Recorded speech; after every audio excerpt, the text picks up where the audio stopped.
अस्सलाम वालेकुम। तो फाइनली वो टाइम आ गया है कि जब मैं कह रहा हूं कि अब लाहौर, इस्लामाबाद और कराची तैयार हो जाएं। थोड़ा सा तरतीब चेंज कर लीजिएगा। अब पहले मेरी फ़्लाइट जो थी वो शेड्यूल थी कराची में उतरना अल्लाह के हुक्म से, उसके बाद इस्लामाबाद था, फिर लाहौर था। अब थोड़ी चेंजिंग ये आई है कि उतरेंगे इंशाल्लाह हम इस्लामाबाद में, और इस्लामाबाद के बाद इंशाल्लाह लाहौर, लाहौर ऑफिस की ओपनिंग, और उसके बाद जो है हम कराची जाएंगे। अब जहाँ तक बात पैकेज के हवाले से है, बहुत कन्फ्यूजन है, लोग सवाल कर रहे हैं कि हमें समझ नहीं आ रहा, और वो अपने मतलब निकाल रहे हैं।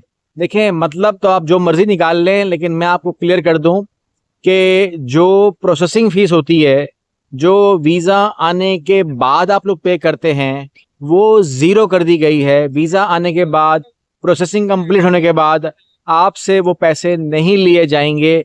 ये एक ऑफ़र है। उसके बाद फ्लैट 50 का जो भी मतलब आप ले रहे हैं, फ्लैट 50 का मतलब ये है कि चाहे जो लोग काउंसलिंग कर रहे हैं, चाहे जो लोग काउंसलिंग नहीं कर रहे हैं, दोनों ही 50,000 पे करेंगे और वो इस प्रोग्राम में एनरोल हो जाएंगे। जो फ़र्क आया था, या जो जिस लफ्ज़ ने कन्फ्यूज़ किया है, वो मैं आपको इन्फॉर्म कर दूं। कन्फ्यूजन ये थी कि काउंसलिंग करने वालों को फ़ायदा क्या होगा। तो उनको तो काउंसलिंग मिल रही है, नंबर 1। नंबर 2, और उसके बाद ही वो प्रोग्राम अपना हमारी मर्जी से और असेसमेंट के बाद ले रहे हैं, जो कि एक बहुत ही टारगेटेड होगा।